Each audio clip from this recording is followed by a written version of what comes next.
Good morning. My name is Kamal Abu Shamsi. I'm the director of the Interreligious Chaplaincy Program at the Graduate Theological Union. Today is a special arrangement that we have Professor Ed Foley, who is joining us in a combination of a class, Making Meaning in Chaplaincy, that Dr. Herbert Anderson and I envisioned and co-teach. And we also open this presentation as a public forum. How we're going to do this today? We will turn it on to Dr. Herbert Anderson, who will introduce our guest, and then we will have a presentation, combination of a PowerPoint as well as reflections. Then we'll open it up to question and answer. Kindly refrain from posting in the chat while the presentation is going, because it tends to be distracting. Write down your ideas, and later on we will give you the opportunity to do that. If you want to send it to me as a private message, I can read it on your behalf later on. Dr. Anderson, floor is yours. Thank you, Kamal.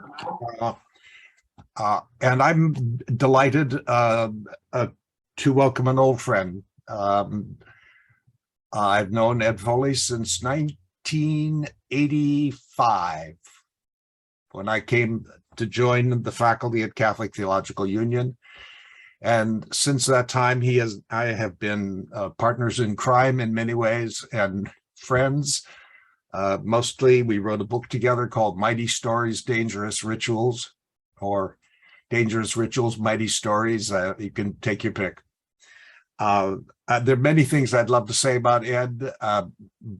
Most of all, I want to say that he has a remarkably wide bandwidth. I was just looking at the books that he's written recently on music in a global perspective, on Catholic marriage, on preaching as paying attention, on integration, on stories.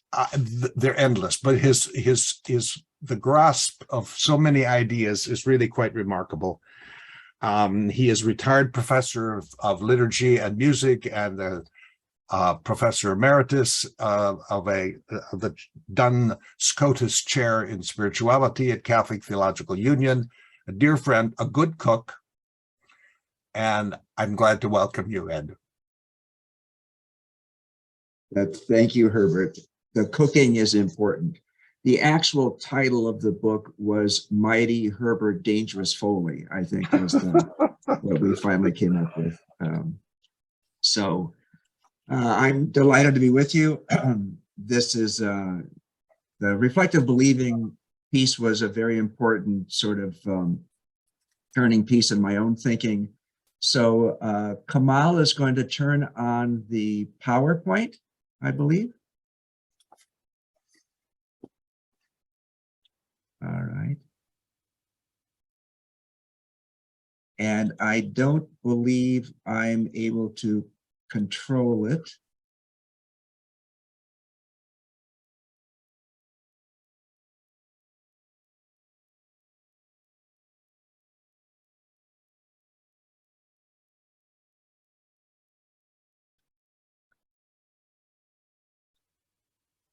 You are the host now. Can you control it?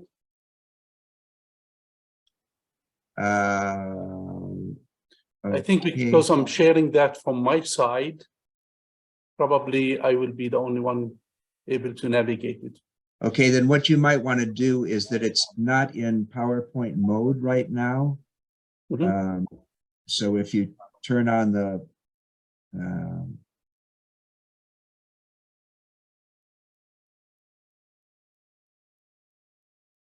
and while we're doing this, just to let the participants know, I don't know if we've already done this, but the PowerPoint is available to them as a PDF. So you can have all of this.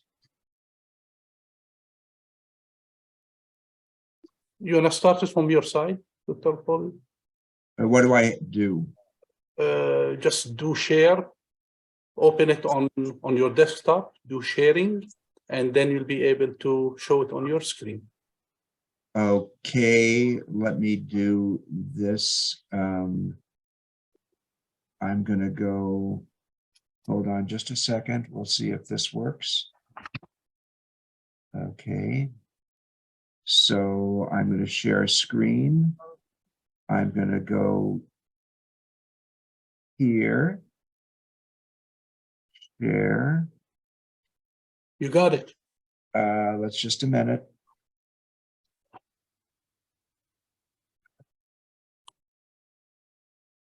Towards the bottom, there is the hourglass.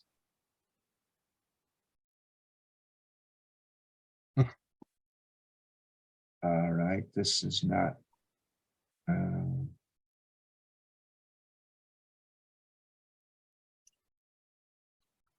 Is it visible? Yeah, one of my difficulties. Yeah, this is good. This is a PDF file, not a PowerPoint. No, this is a PowerPoint. Okay. Why don't we do it from your side, and I'll just ask you to move the slides. Yes, please. Okay. Yes, please. Okay. Thank you. All right. So, what I first want to do in this PowerPoint is to just to give you some idea about where this concept has developed. So, do you want to hit? There you go. Okay. So, I'm going to see if I can.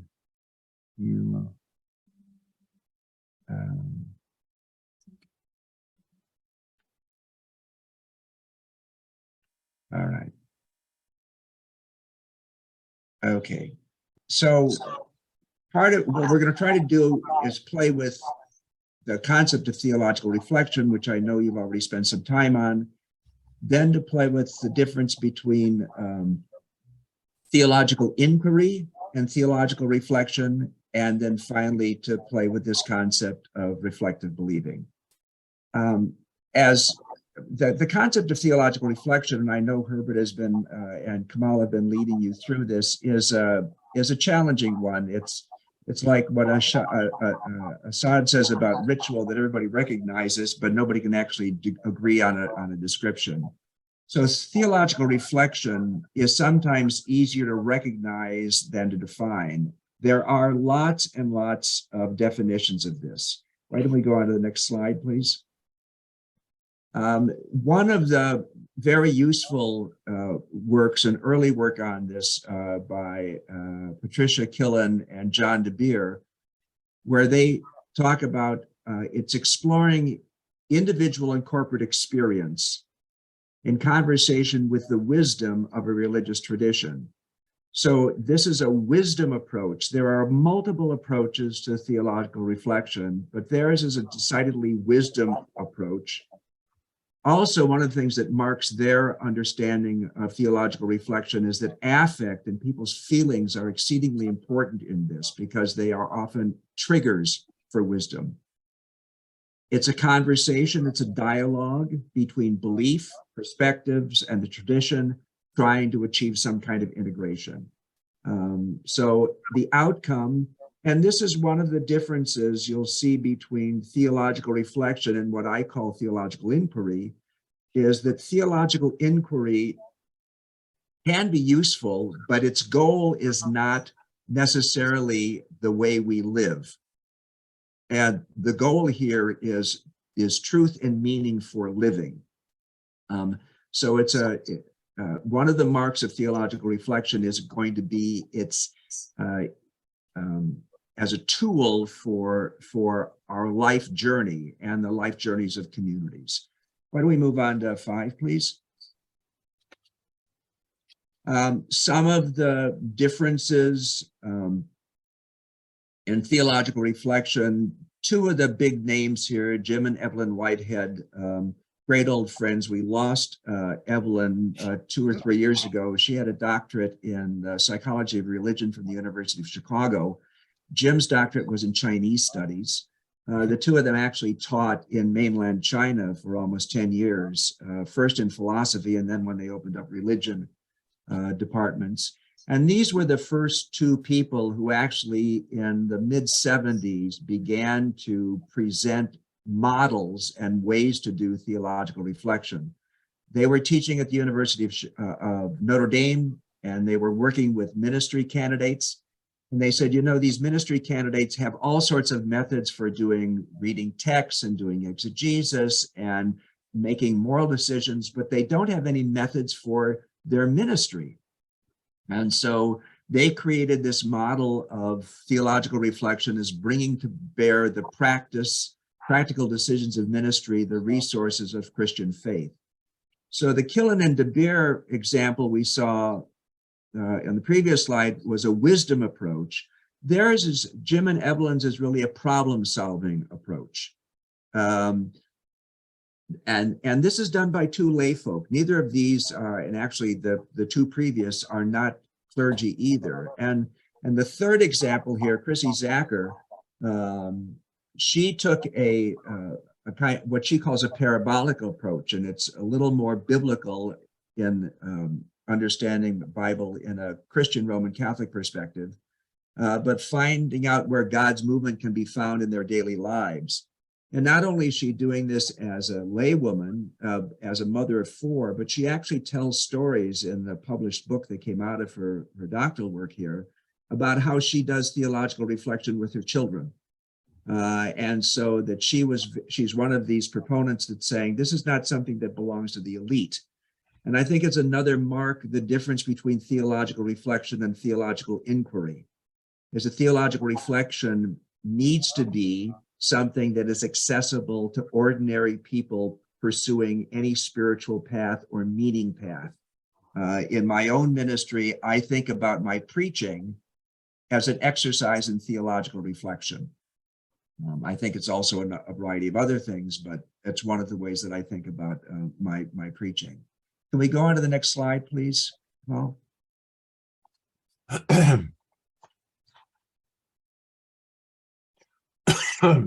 So this is a relatively new, Herbert, you might want to mute yourself. Oh, sorry. Thank you. All right. We're old friends. We can do this.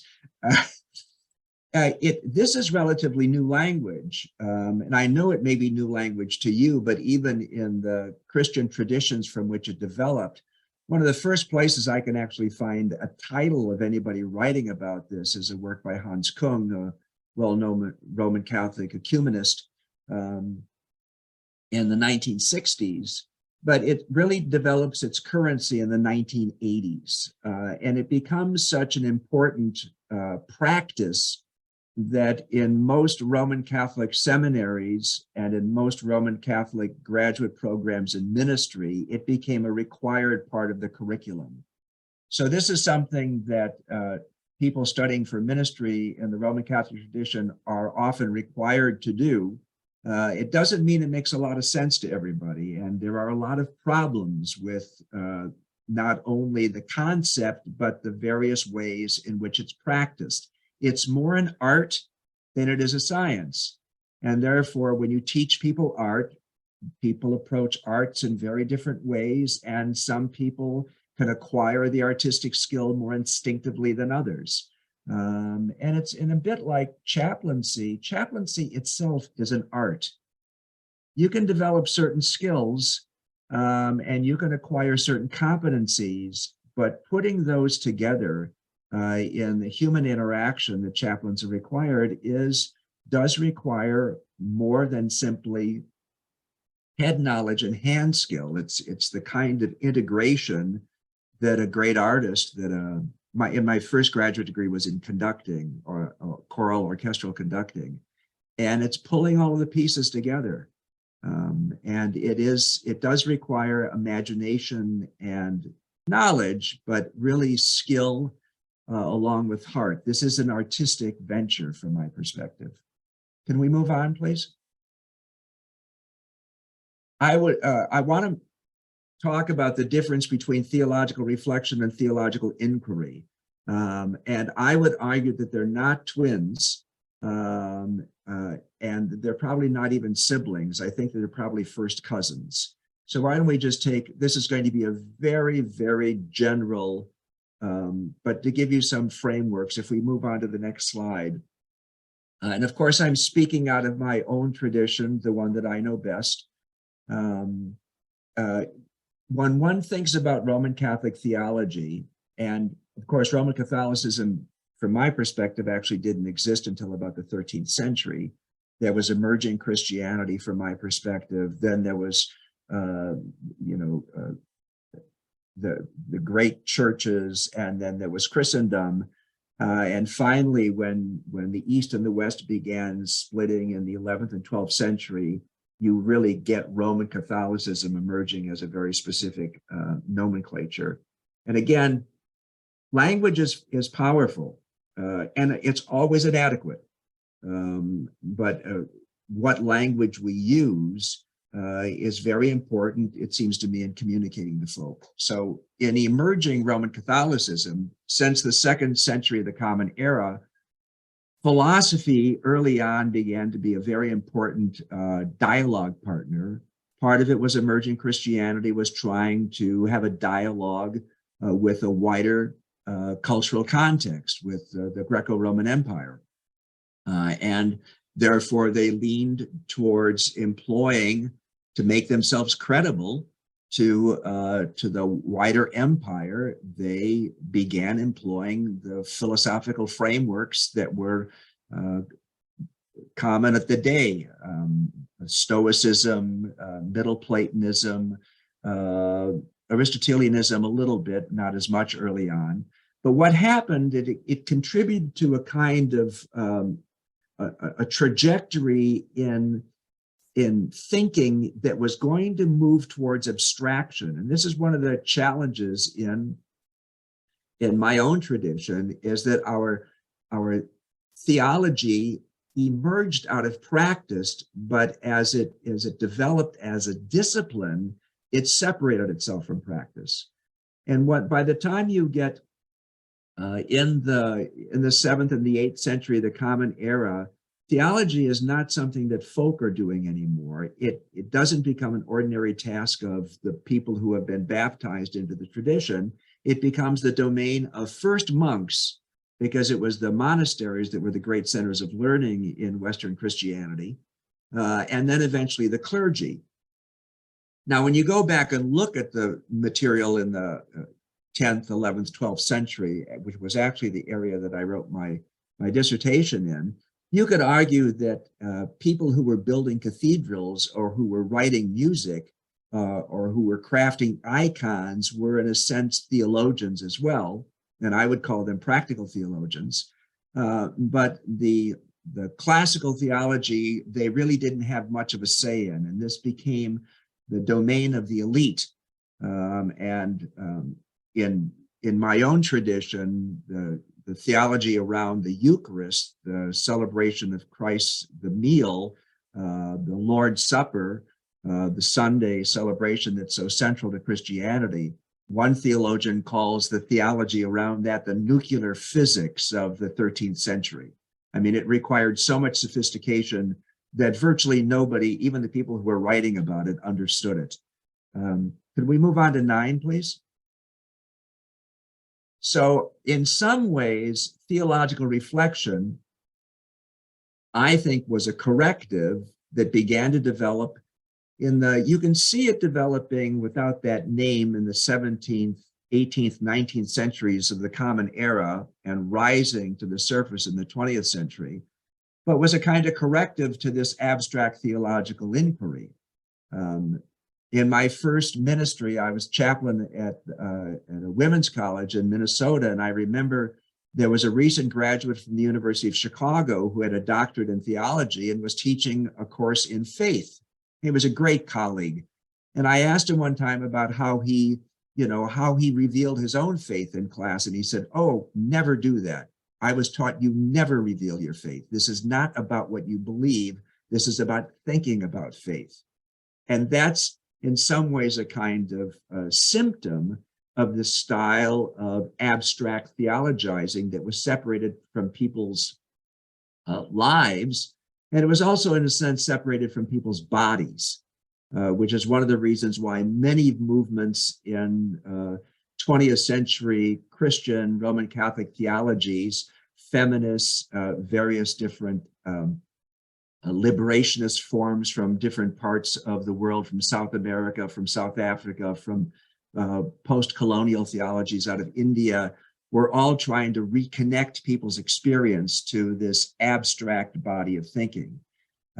So theological inquiry in some ways is about, what do you think? How can you argue this from a strategic and convincing way, but it doesn't necessarily have any impact on how you live? Theological reflection is about living. It's about, how does one live in the presence of, if you believe in a deity, how do you live in the presence of God? Or if you believe in a wider force or a wisdom force, how do you live in the presence of that wisdom? So it is highly experiential. And it's also, and this is sometimes we don't teach it this way, not simply about professionals, but it's about all ministers, the people who are called to live a life of faith or believing. And of course, faith language is problematic, as is believing, should be able to do this fundamental kind of question about, so what does it mean for my life journey if I'm doing this in the presence, from my tradition, of God? All right. So let's move on to 10, please. So this is about thinking and about doing, and it's for the sake of acting. And one of the other things that you'll see some differences in theological reflection is that it's not simply about personal acting. And this is a very tough thing, I think, teaching this in mainstream US because of the high emphasis on individualism, that people are very good theologizing or reflecting out of their own experience. One of the challenges of theological reflection, the way I understand it, is how does one reflect out of the experience of a community? If you've been watching the crazy stuff that's been going on in Tennessee with people being thrown out of their, the legislature because they were standing up for gun rights or whatever, and people are saying it was a very, very bad move because the people who actually got thrown out, these two African-American Democrats, actually got more attention and more backing and more, it sort of backfired. And one could argue that what people were doing in that process is they were not taking into account how the impact this would have on a community. And it seems to me that one of the challenges, even when one is a chaplain and working one-to-one with somebody in a prison or in a hospital setting, in hospice, in a school, there's also going to be an impact on the institution, on the prison system, on the hospital system, on the medical system, on the educational system.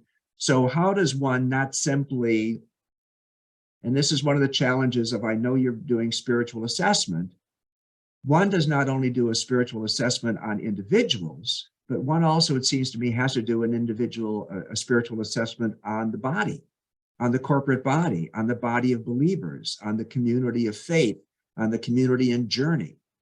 So one of the challenges of theological reflection is inviting people to get out of their own personal experience and saying, okay, that's how you feel. Great. Do you know what everybody else feels? How do you access their feeling? What's important for them, their values, their canon.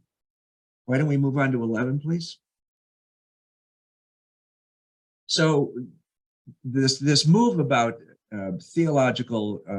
moving from theological reflection to reflective believing actually came out of a very personal and as an individual, but also as somebody who was teaching practical theology. If we move on to 12, please. I was, and Herbert was there at the beginning of this. We had an ecumenical Doctor of Ministry program, which was a professional doctorate, and it was designed around practical theology, theology that puts theory and practice in a critical dialogue, and theological reflection was central. And our two buddies, Jim and Evelyn Whitehead, we used their method, which was the most widely used method that was available anybody at that point who was teaching practical theology or doing this kind of work. If we go to 13, please. However, the method, the longer we used it, and our folks were from around the world. So it was like teaching with the UN. I remember one year we had 27 folk coming into the DMIN program, and they came from 18 different countries. And they brought just all of these widely different, they were evangelicals, and they were Roman Catholics, and they were Lutherans and Episcopals, largely Christian. And this is one of the problems we began to experience, is that that theological reflection is a decidedly Christian framework. And the problem, or the challenge, was that the world was becoming more, and I love this language of the sociologist Zygmunt Bauman, that the world was becoming more liquid, that faith was becoming more liquid, that faith was becoming more hybrid, that people were Buddhist Christians, and they were, I mean, the hybridity, one of my favorite examples of that, and the statistic is probably a little older, but at one point there were 135 million people in Japan, and they did a study of their religious traditions, and 90 million of them identified as Buddhist, and 70 million identified as Shinto. Well, they don't have that many people in the country. So obviously people are living across these beliefs. And so how do we, what were the frameworks that we could begin to design? And part of the Doctor of Ministry program was not just reflective, but constructive. And I think this is the challenge of anybody in ministry, anybody in chaplaincy, is you're going to get all of this information and all of this data and all of this experience. And the question is, how do you construct something new that's engaged with those roots and those canons, respects your own integrity, but then responds to the new situations that you may not even be able to foretell at this point? One of the things that Herbert and I always used to say about inviting people into this own professional doctorate, they had experiences, and we're going to have experiences that the faculty would never see. So we could not simply have them repeat what we do. We could not simply mentor them into being little Herberts and little Eds, because that would not prepare them for the world that they were from and going into. So this work of meaning making, of creating frameworks, is the constructive work that needs to continuously go on. And once you construct a framework, it doesn't mean it's good forever, because they continuously need to be deconstructed and reconstructed. We're going to go to 14, please. The other challenge, of course, is as a white Roman Catholic professor, male, senior citizen, you know, I have so many majorities in me, that was this becoming colonial? Did we require everybody to be colonized as a Christian so that they could get into this dialogue? That, especially as we were doing this in the 90s, and I was beginning to read, I was late at it to read post-colonial theory, that this simply became more and more problematic. We're going to go on to 15, please. Thank you, Kamal.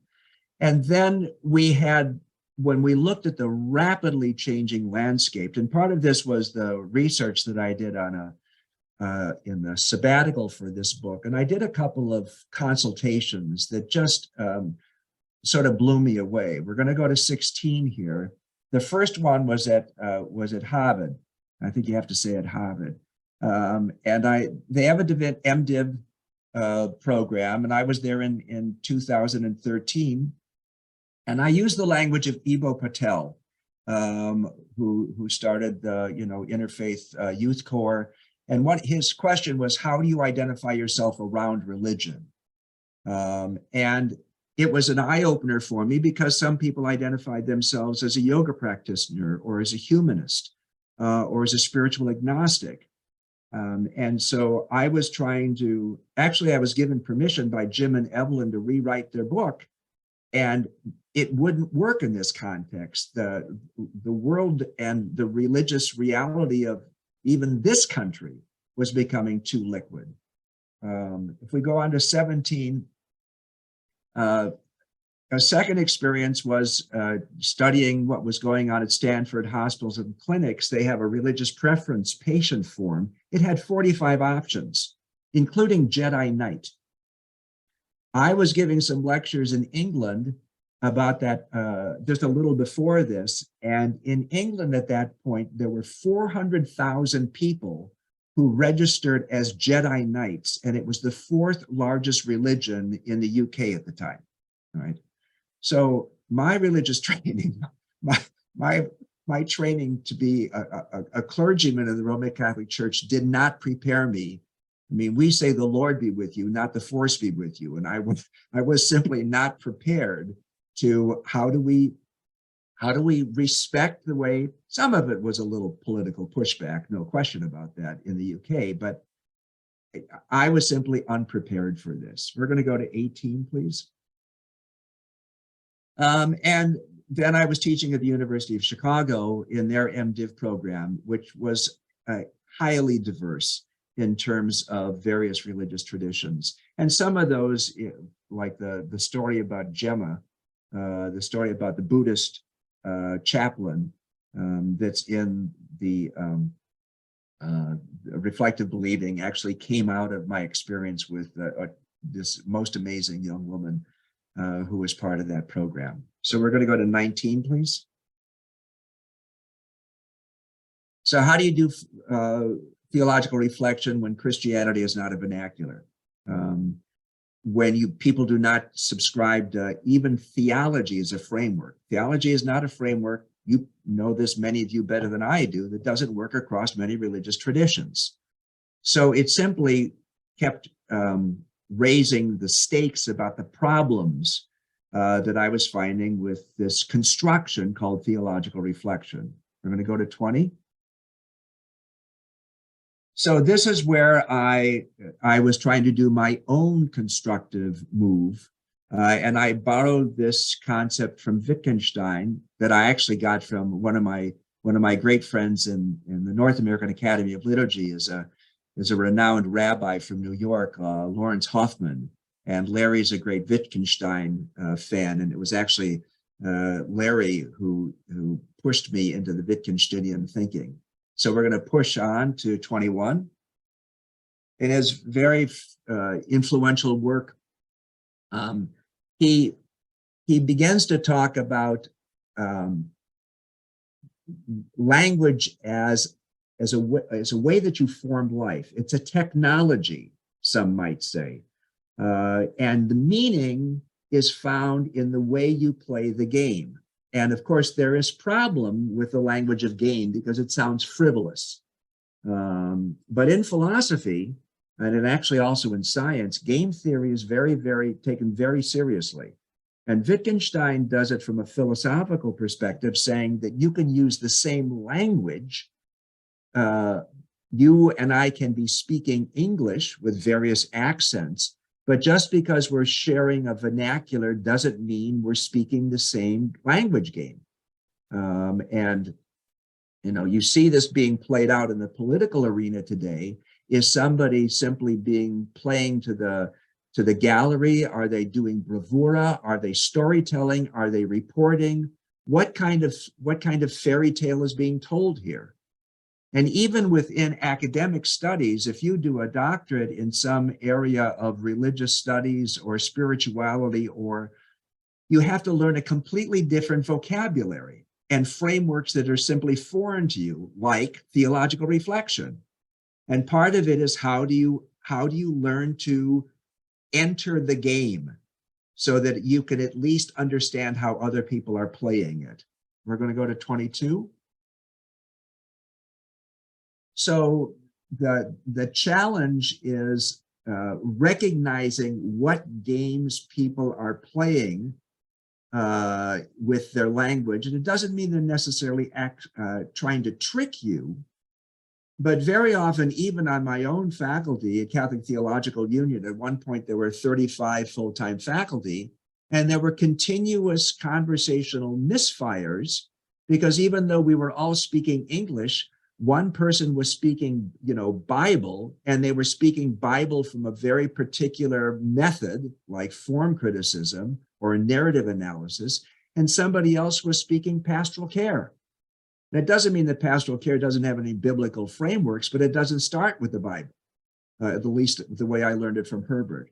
So just because people are sort of have a common vernacular doesn't necessarily mean they're in the same language game. We're going to go on to 23. I think the theological reflection, then I began to believe that it was a particular kind of distinctive language game. It had its own grammar. It talked about communal and an individual experience. It talked about culture or context. It talked about religious traditions. But these were decidedly Christian lenses. So, for example, if you used theological reflection the way the Whiteheads did, and you were doing religious tradition, they meant Christian religious tradition. So if you were doing theological reflection with a Muslim, would you take the Islamic traditions and put them into context? And what you would do is that you would displace them from having any religious impact and put them in a different language category. And this is where knowing the language people are using and how they're using it, knowing the game that people are playing, even though if you're going to work in certain contexts as a chaplain, prison systems have their own language game. Hospital, medical settings have their own language game. Educational systems have their own language game. And those are games, those are language skills that each effective chaplain needs to develop. We're going to go to 24, please. So I began to image this idea of reflective believing as a way to develop a language game about meaning and exploring meaning that did not require people to speak Christianity. And that was the fundamental push here. That people could, because if you require people to speak Christianity to be able to get into a dialogue, you up the ante so much that some people don't want to pay that toll. And it also puts people from my perspective, in a secondary position of strength, and it's a colonial act. And so how does one invite the engagement around meaning without require them to speak Christianity? 25. That was the nub of how this all developed. So I believe that this is not just a dialect, but reimagining, not just simply riffing out an old tune, but reimagining, opening the door for other people to reimagine. How do you develop, how do you construct avenues of meaning making that are hospitable and inviting? Do not put people on the defensive and allow them to employ their own wisdom, traditions, or strengths. So we'll go to 26, please. Kamal, you're doing a great job. Thank you for this. One of the ideas I stole here are from two French philosophers who argued that too much thinking, both in philosophy, but also in religious studies, were arboreal. Tree, the Latin word for tree is arbor, arbor day. And trees have roots that go in one direction and a canopy that goes in the other direction. There's a clear top and bottom. A tree in nature exemplifies a particular kind of hierarchy. And they started thinking that maybe if we use rhizomes like ginger root that grow underground, and they don't necessarily have a beginning or ending, and you can break them off, break them in half, and they'll regrow. And it's in the middle and in the inner being and in the intermezzo, they argue, that you find new meaning. And so I began to imagine theological reflection as a kind of arbor, a tree, arboreal thinking. And how do we do this rhizomatically? So that another image for me about this is being on a highway. And that is that if you want to have a dialogue about meaning making, you've got to get on the highway. But if we require you to speak Christianity, that requires a toll for you to get on, and you may not want to pay that toll. So how do we have a toll-free highway that invites people to have this kind of dialogue? We're going to go to 27, please. So rhizomes, not trees. They creep along, they erratically generate shoots. It's a metaphor for non-hierarchical thinking, for entering and exiting a conversation in many different ways. And how do we enable people? This is a real challenge in chaplaincy, is because you're filled with training and you're filled with skills and you've got a lot of knowledge. And when you engage with somebody in a moment of pastoral care or spiritual assessment, how do we let them speak for themselves in a way that they don't have to speak our language?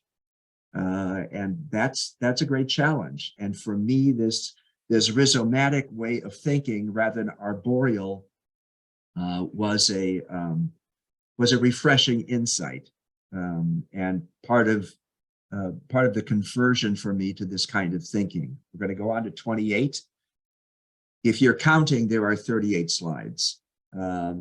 So I began to believe actually that the theological reflection was a kind of arboreal thinking. And some of them, especially, you've got to start here, you go there, you go there. And in some traditions, you have to start with scripture. Some traditions, you have to start with church teaching.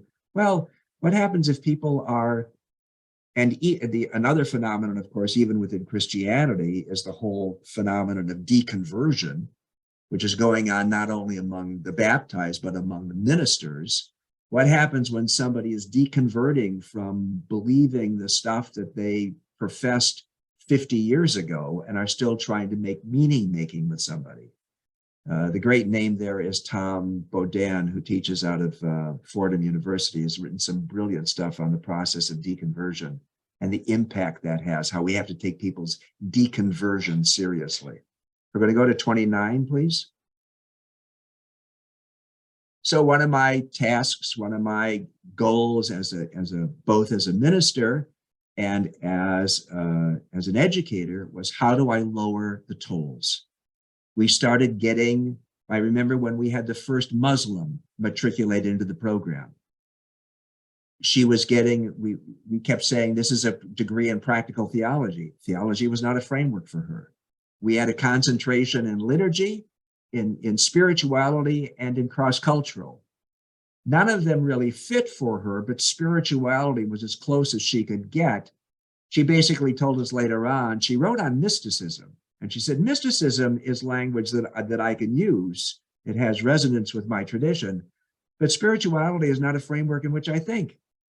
Well, it's one thing to raise a toll when you're having somebody do doctoral work, but if we're going to be doing this on a pastoral level with folk, the higher we raise the toll, the more we shut them down.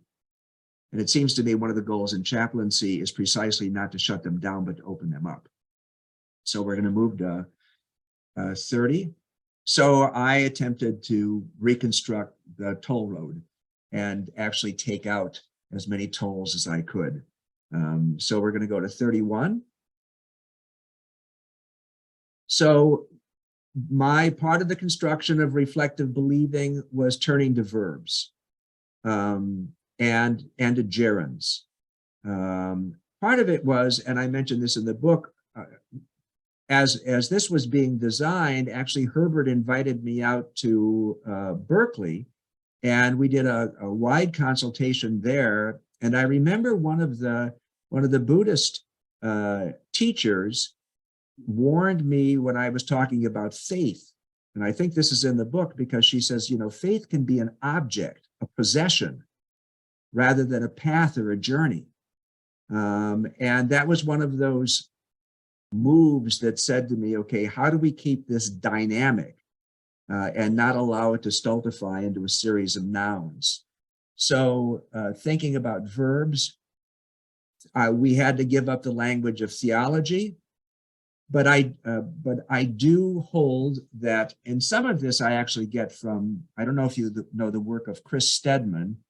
He wrote a memoir when he was 27, which is interesting, called Faithist. He was born without any religion. He became an evangelical. He did a master's degree in theology and returned to being an agnostic. So it was quite a journey for him. But and if you read Faithists, and in my dialogue with him, is that he had beliefs too, but the belief wasn't faith.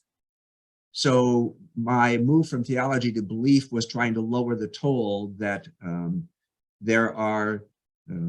there's this famous book by a Swiss agnostic, de Bottin, about an atheist guide to religion, which is still one of the most brilliant things I've ever read. And he argues how much that atheists need to learn from these religious communities, that because they have their own set of beliefs. And then the reflective part is, habitus is language that is sometimes thrown around as developing a kind of instinctive response. But habitus is not always reflective. I mean, instinctive responses are built into our brains are wired for instinctive responses. And those are not always good. The neuroscientists teach us, for example, that we've got about 300 millionth of a second to distinguish about whether it is a gun or an iPhone. And some people never take the time to stop and ask. One brilliant neuroscientist says then to Christians, he says, there's no such thing as free will because we're wired to protect ourselves. But if we're reflective, we do have free won't, that I will stop and I will ask before shooting or shooting off my mouth, which is sometimes just as destructive. So one of the other great challenges was not privileging one method. And this, I think, is the constructive. Early on in my teaching career, I thought that ministerial students required a method. One of the things that, and Herbert and I used to talk about this a lot, we're convinced that there was so much burnout in chaplaincy and in ministry is because people would careen from event to event without having any frameworks with which to either frame them or reflect on them. And so I was convinced that people needed one method going out into ministry.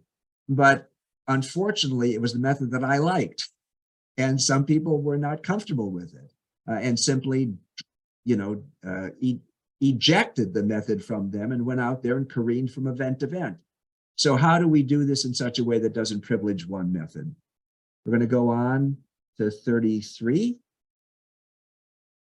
And then instead of steps, and some of this I got from Killen and De Beer, and there is a good deal of writing about wisdom philosophy. Actually, one of the great friends of Herbert and I, Don Browning, wrote a great deal about wisdom philosophy and the philosophy of wisdom. I'm actually now working with this brilliant neuroscientist at the University of Chicago who runs a program in practical wisdom. And so how do we nurture people into wisdom? And the characteristics are not did you do strategy 1, strategy 2, strategy 3, but what are the characteristics of virtues? What are the virtues as a chaplain you need to nourish in yourself and in the community in which you do this meaning making? And then how does this change as you move through degrees of expertise? We're going to go to 34. So I think that the virtues of reflective believing are humility, mutual regard, the language of holy envy. I don't know if you know that phrase from Kristen Stendhal, who says, if you're going to do interreligious dialogue, You have to develop envy for the other. I know we're still in Ramadan, and I remember the first time I went to the opening night of Ramadan. I had a Muslim student. She was a mother of 3 kids. One was a 13-year-old boy, 12-year-old girl, and then there was a 5-year-old. And of course, there was this incredible feast that night. She was going to introduce the 13-year-old and the 12-year-old to the full fast. But the way she was going to do it is she was going to have them stay up all night, which adults are not allowed to do, but for children, she stayed up all night with the kids. They slept all day. She didn't. She, kept her prayer pattern, prepared the meal for the next night. And I said to myself, I don't know any monk, I don't know any Roman Catholic ascetic who had the commitment to both family and faith of Rehan. I really was. It was my first, one of my most important experiences of holy envy. It's about ethics. It's about orthocardia, not just orthodoxy, the thinking about it, orthopraxis, doing it right, but having the right heart. A lot of people do the right thing. They're running for office, but do they have the right heart? And then do you engage with your own canon? And this is language I steal from Chris Stedman, because he talks about when he left Christianity, he missed it because there was a tradition he could draw on. And one of his tasks as he moved back into his humanist mode of meaning making is he had to create his own canon out of which he could develop his own orthopathy and orthopraxis. So we're going to go to 35. This is coming to a crashing close. So there are all sorts of ways of doing this. You can do it through language, but the language game is not only verbal. Language games also are with our body language. Different contexts, different cultures, different ways people identify themselves in terms of gender or sexuality or in terms of all of those things have it play out in our bodies. And because I'm a bit of an extrovert and have presumptions from my own dominant culture, when I speak to somebody, I was taught to look them in the eye, and speak directly to them. And when I first started teaching at Catholic Theological Union in 1985, and I was sort of new at this, and we had lots and lots of students from Korea and Vietnam. A number of them actually had started seminary in Vietnam, then were boat people, and then came back got to the States, and they were starting, 20 years later working on their ministry degree, and they would never look me in the eye. And I thought, what, are you ignoring me or not listening? They were respecting me, but I didn't understand I had one incredible young man who he never asked a question in class. He was so bright. And finally, towards the end of my time of knowing him, I said, is there something I can do to help you? He said, no. He said, because when I was living in Vietnam, my older brother and my father left the family and fled the country. And my mother said, we can never speak anything because if we will jeopardize our lives. It was a way for him to protect his family. There are all sorts of ways that we can communicate bodies. Ritual is exceedingly important. Ritual is something that is done across not simply the humanity, but the animal kingdom. And if you've ever read that great book by In Search of the Mother Tree, we now begin to understand how trees ritualize, how plants ritualize. I don't know if you saw the recent study that when plants are dehydrated, they let out screams, they let out sounds for help. What kind of ears do we develop to, and then of course, with a mighty Herbert Dangerous Foley, storytelling is exceedingly important. And the competent reflective believer begins to be fluent across a variety of genres. So go to 36, please. I borrowed the work of these Dreyfus brothers who they were actually hired by the military at one point to figure out how do you train somebody to be an expert pilot. And they developed these 5 stages of skill acquisition about being a novice, an advanced beginner, a competent actor, a proficient professional, and the expert. You know, experts are born, not made. You know, the Dalai Lama, when you get a polymath like that, that's an expert, you know. I think the challenge of training people, for example, to move into chaplaincy, I think chaplaincy, if somebody's going to be an effective chaplain, they should at least be at the advanced beginner state. Competent acting probably happens once we are in the actual doing of it. And I was ordained a presbyter in 1975, and I think it took me at least 3 or 4 years to begin to start being a competent actor as a Roman Catholic priest. We're going to 37 as we're crashing to a close. So I think novices in reflective believing practice an established form, you know, so that you can say, well, the first thing is about holy envy, or, you know, that I'll take the 17 grammatical rules that Foley sets down, and I will follow those. Advanced beginners begin to do serious adaptation. It doesn't work in the Sikh community doing this. This is the wrong framework. Competent actors start doing core originality. And that is they begin, this is when you really start learning from each other. And you begin breaking new ground, and you begin leaving some of this stuff behind. Proficient professionals are notably gifted. Herbert introduced me to this incredible gal. She died a number of years ago, Connie Kleingartner, and she was doing group work with women who had experienced abuse.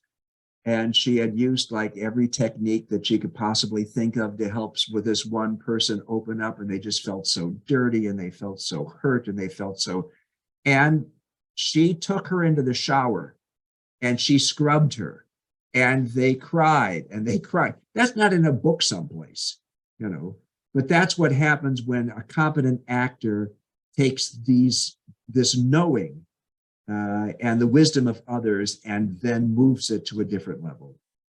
To the final slide, please. So for me, reflective believing is a meaning-making practice. It's exercised in light of one's individual or shared wisdom heritage.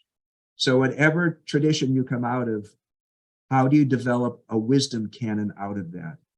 It honors the experience and stories of participants. It's deployed for a lot of purposes. Sometimes it's for comfort, sometimes it's for problem solving, sometimes it's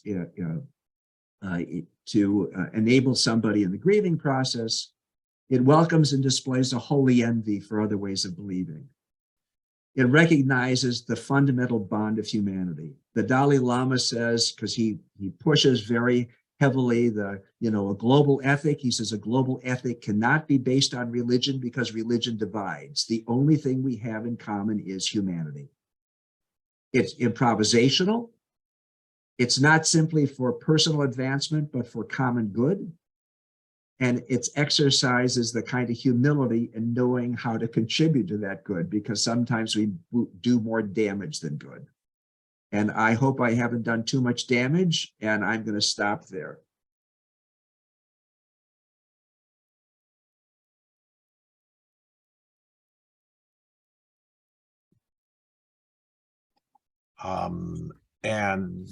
Thank you very, very, very, very, very much.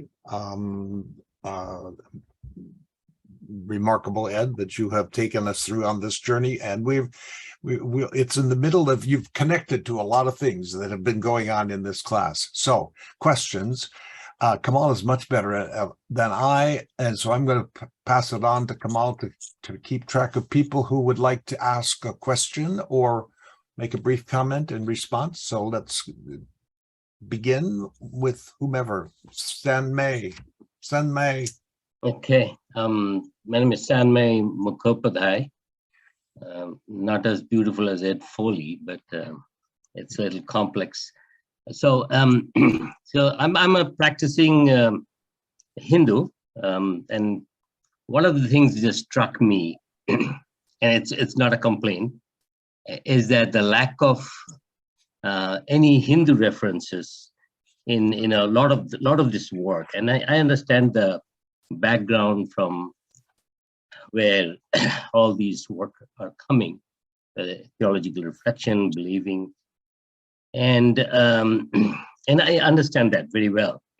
But my point is, I think as we move into a more global, more interfaith world, as we look, and you talked about colonization, part of it is that, and we have been on the receiving end of colonization. I think to understand theological reflection or theological believing or introspection, whatever you call it, the depth of reflection in a spiritual manner, however you want to do it. And I'm throwing in a lot of words because you have also thrown a lot of words in there.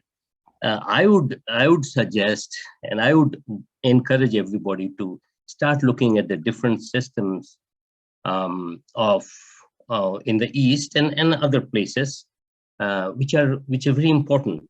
So the reason I say that, I categorize religions at two types.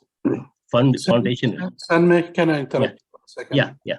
If you have a question, please state your question. Yeah. So the question is, why? The question is why? In this whole thought pattern, how much of the Eastern thoughts have you looked into and put it in your system of thought? That's kind of the foundational. Yeah, question. It's a great question, and it seems to me that the task is not for me to do it, but the task is for you to do it. And so my job is to help you to do it. And so you raise a very good question, just like the Muslim students did, and the Jewish students did, and the Sikh students did, and so the challenge is, how do you? Because I would simply be a voyager through traditions that I would not understand, and I don't want to pick and choose through somebody else's traditions.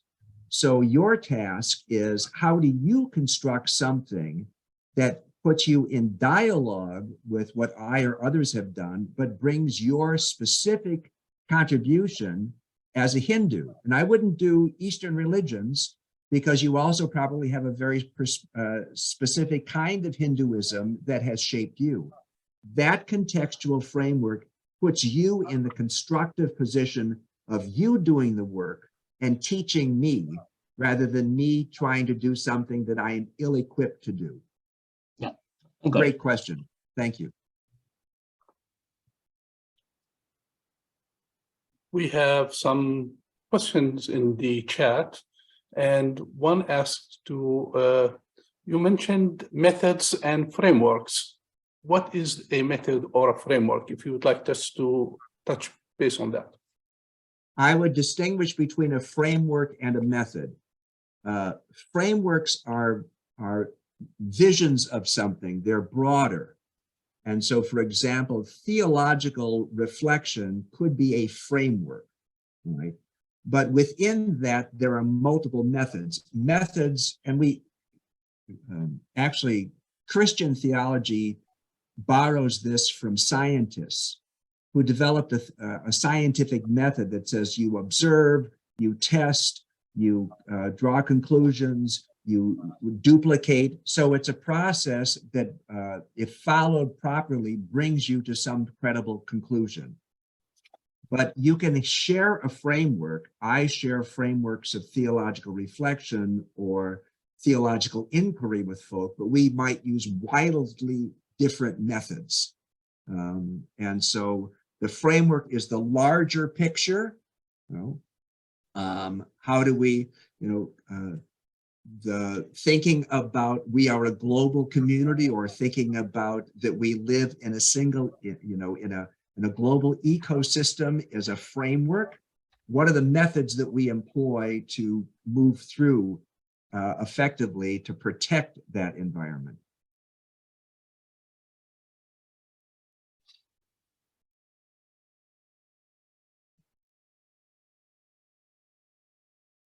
Questions? Nevin? Anybody? Thank you, Ed. My question is, you mentioned language is a technology, right? And if you take that metaphor, then different languages are different technologies. Absolutely. Right. And this is really, we're all speaking in English, we're communicating in English, and what you can build with that technology of English is very different from what you can build with another technology of language. Absolutely. Could you speak a little bit more about that and that in terms of, removing the tolls? I mean, languages then becomes a fundamental toll. Right. In this. Exactly. Yeah. And language as reflective of very different patterns of thinking. So one of the colleagues that I had the privilege of working with for a long time is a guy by the name of Steve Bevins, and he wrote a book called Models of Contextual Theology. And the first model of how do you create a contextual theology, he calls a translation model. So the translation model shows the problem about language or the challenges of language as a technology, because there are many, many things that simply don't translate. And if you try to translate them, it's amazing how stupid I sounded when I was living in Europe and trying to say things in German that simply didn't work. So this is where somebody like you, who is, and people who can actually think bilingually, say, okay, how do I construct this?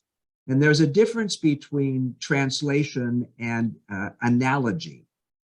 An analogy is similarity in difference. So how do you perceive what's your first language, Naveen? It's Malayalam. Malayalam. Oh, you're from Kerala. Yes. Yes. Okay. Yeah, I taught in Kerala. We had a great student. Do you know Susan? No. Susan Abraham? No. My Malayalam is not what it used to be. But if you are bilingual, and also if you can think interculturally, then how do you take what you find to be a wisdom idea and find an analogy that is not a translation? It's similar but different. And it seems to me the analogical move keeps the power in, you don't create a receiving language, then you create a co-creating language. Malayalam. Sophia? Thank you, Ed. You're welcome. Hi, Ed. Thanks for this. It's been really informative. My question is about the relationship between like a really sensitive assessment and effective reflective believing. I mean, like how we approach the person to understand them so that we can actually enter with them to their theological world. And just wanted to get your thoughts on that. No, I think that you raise a really tough but a critical question. Is spiritual assessment, as I understand it, is not something that's done by the chaplain for the patient, but it's a shared journey. So one of the challenges in spiritual assessment is that I could be making an assessment of somebody that is inaccurate, and it's not really their need, right? So if I can enter into spiritual assessment with somebody so that they have, that they are an agent and they have agency in that assessment, then I can also, seems to me, aid them so that they have agency in discerning where, for example, if they believe in a God, there's one thing to assess what my need is, and another thing to say, okay, how do I do this not only growing as a person, but as a religious person or a spiritual person or a believing person? So I think that inviting them into reflective believing is a little different than simply helping them discern what they may need. It's the difference between, in some ways, identifying somebody on the map, spiritual assessment, and then saying, okay, how do we journey out of this? And it seems to be that's the reflective believing move. I don't know if that's helpful. Yeah. What you wrote on the forum, Sophia, is absolutely a dead-on illustration of what Ed's just talking about. So others. Okay, because that's what I was referring back. Like sometimes we think something and it's not journeying with them, but we think we are. Yeah. Yeah, exactly. On this note, if I may, we gather a great deal of information about the people we serve, whether they are patients in hospitals or students or this. The question is, we're not speaking the same language as the people that we serve. Completely different species. How can we develop that methods where we're not diagnosing people? Or you have this theological challenge, let me prescribe you this and start giving advice here and there. Right. Which can be most dangerous than the combination of Foley and Herbert Anderson. Wow, boy, that is dangerous. You should see us in the kitchen together, because we are like the odd couple. He keeps cooking and splattering every place, and I keep cleaning up. I think this is where, it's a great question. I think this is where the pursuit of virtue is a helpful litmus test. For example, in the assessment process, as well as the mapping, the reflective journey, is the fundamental dignity of this person and this community being enhanced? Are we doing this? Are we learning something from them? Where is our holy envy? Where is the humility that in every situation, for me, it was the classroom. It took me a while to figure out, because when you go do doctoral studies, they cram all this nonsense in your head, which mostly becomes useless later on.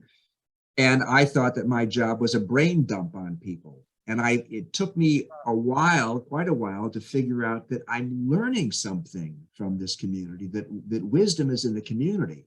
So I think the virtues, about human dignity, about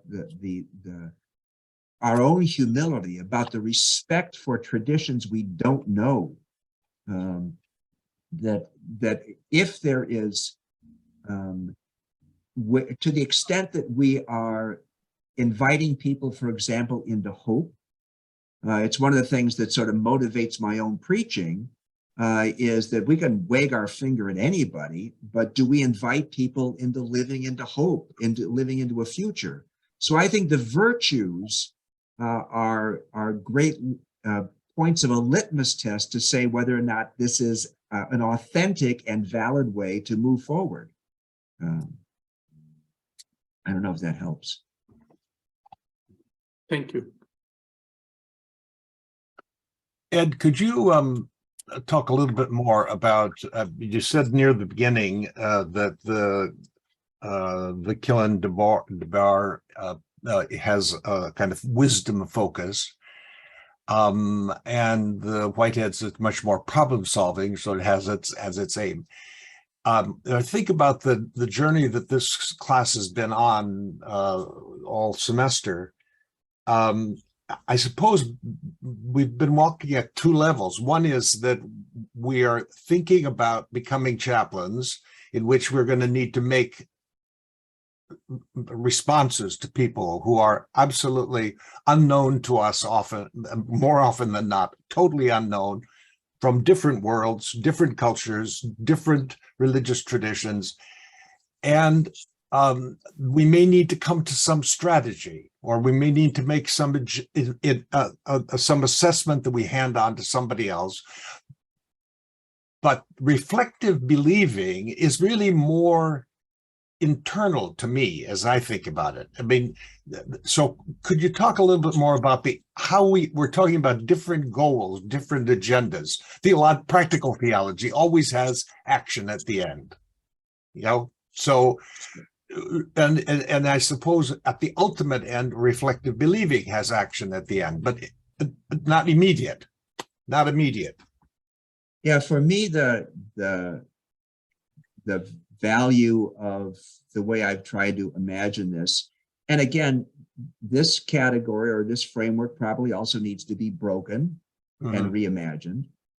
But for me, it's about the action is actually well-being, and that is how do I, and those are going to be envisioned differently, as you well articulated, but and the well-being is myself as well as the person, the patient, the student, whatever, but also the well-being of whatever institution that I am in. Okay. So there is I mean, for example, in my own tradition, I, as a Roman Catholic priest, have been asked by gay couples to preside at their marriage. My church does not allow that. Do I believe it should happen? Yes. But if I did that, and I have to do that, work that out with every couple, I in some ways would jeopardize my own integrity with that of my own institution. And so I have to look for a strategy that says, and my fundamental strategy is in those situations, unfortunately, my religious community does not have the capacity to answer your need. So it's not your problem, it's our inadequacy. And so it's about the well-being of, and that I come out with some integrity as well. So for me, the state of well-being and integrity and affirmation of our common humanity are sort of the residing goals. Other people will have different goals. But it's about the now too. I mean, one of the challenges from my own religious tradition is that we have put so much emphasis on the next world that we bypass caring for people in this one. Yeah. So I don't know if that helps. Okay, good. Nevin? So Ed, thank you. One of the quotes that you used in the slide is experience is the child of thought and thought is the child of action. And I'm picking up on what Herbert said, is actions at the end. And we could also articulate that the other way, right? Oh, absolutely. Right. So so there is no hierarchy of one being the father and the other being the child. No. Yeah. No. Okay. And then Ed and I used to talk about, when we talk about practical theology or we talk about theological reflection, is you could start any place in the circle. Yeah. And because if you envision it in any kind of linear way, you're dead in the shed. Yeah. It's always got to be in some fashion linear. I mean, circular. Yeah. And my prejudice is, and we had a great friend, a colleague, David Tracy, who used to write about this, that all experience is theory laden. We get theory from experience. And I do believe that there is that the priority is experience over theory. That's my own prejudice. But as Tracy would argue, all experience is theory laden. And all theory is for the sake of experience, especially in the framework of that Herbert and I grew up in practical theology. But I do give a prejudice for communal experience, especially because that allows us to challenge theories, to challenge laws, to challenge doctrines that. I mean, it was human experience that finally got the Catholic Church in the 16th century, the Common Era, to say slaves are people. Mhm. No, it was experience that did that, and it changed the law so that the theory can change the practice and the practice can change the theory. But I do believe that there is a priority of communal experience. Carmen, you look poised. Are you poised with the question, Carmen? Oh my, yes. So it was just what you just said, Ed, about kind of the, our experiences challenging, even potentially challenging doctrine. And Yep. so this seems to be like, the word that comes to mind could be a little bit dangerous. No. Got Like that right. dangerous, Risky. yeah. Yep. And maybe and I'm not actually putting a value judgment on that, because I think, it's just risky in the sense that, that what comes to mind then is like, what are you challenging? Is your experience challenging human interpretation of what we consider to be divine, revelation, or are you challenging, what you thought was divine, revelation or law? Like, it just seems fraught with risk, and Yes. that's what was swimming around in my head when you said that. No, it is. There was a great Southern Baptist preacher, I remember one time at a meeting, said, to Christians, if they're running after it like pigs after slop, it ain't the gospel. There has to be some risk. It's risky business. In my tradition, are you Muslim? In your tradition as well, the risk has been lived out in people's living and dying, right? Yeah. Yeah.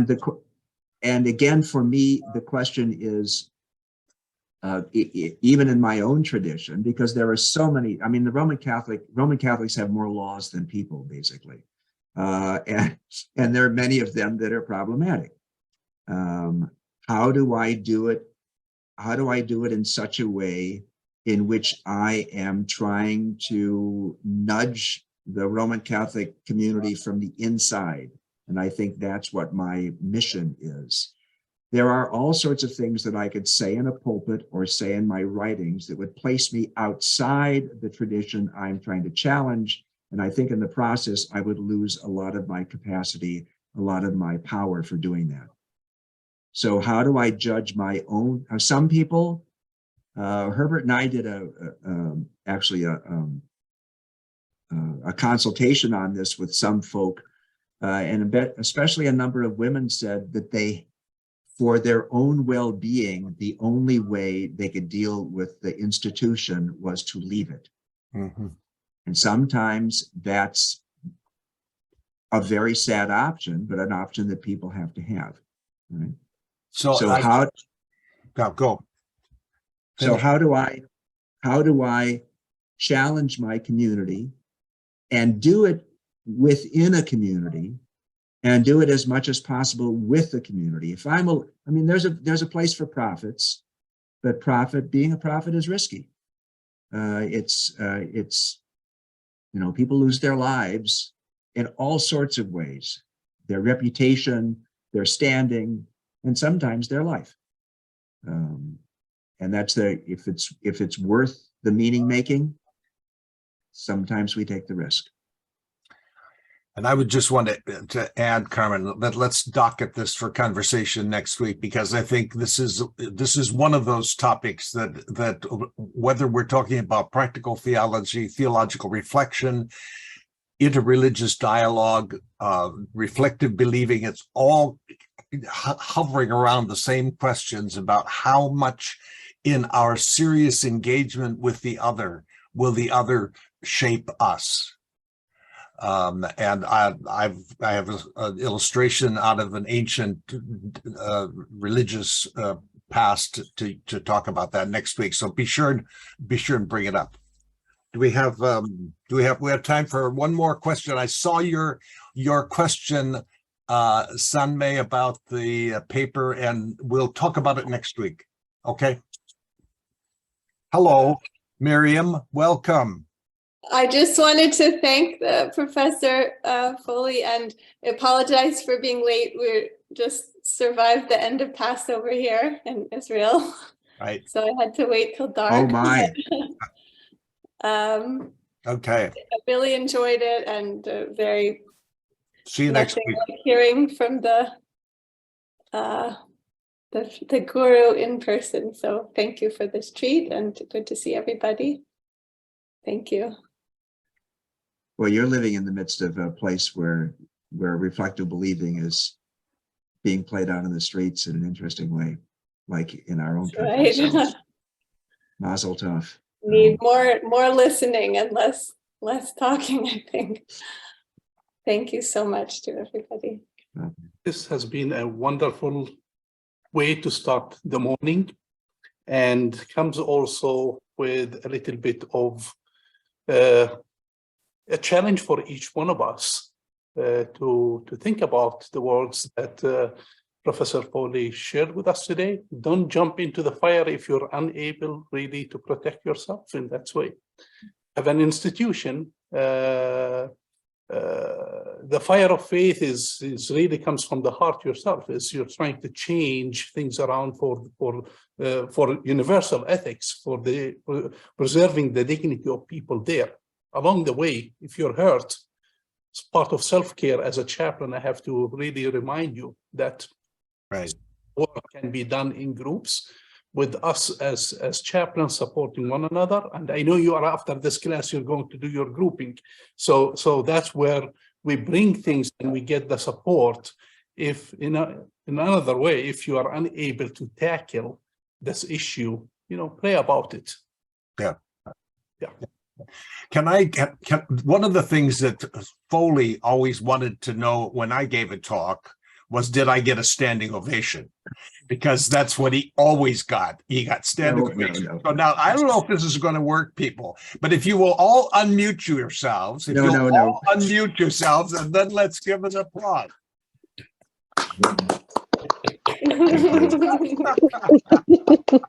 Thank you so much, Ed. So Kamal is a little note. Kamal has just posted on Moodle a case study for you to use this week in your group discussion. And it will simply say GTU 2023 case study. And it's a very interesting case study that came to me within the last 3 months. It comes out of Minnesota, and it's out of a clinical hospital chaplaincy context. So, blessing on all of you. We'll continue this conversation next week, and I'm going to count on more wonderful comments on the forum that will shape our conversation when we gather again in 1 week. Blessings on you all, and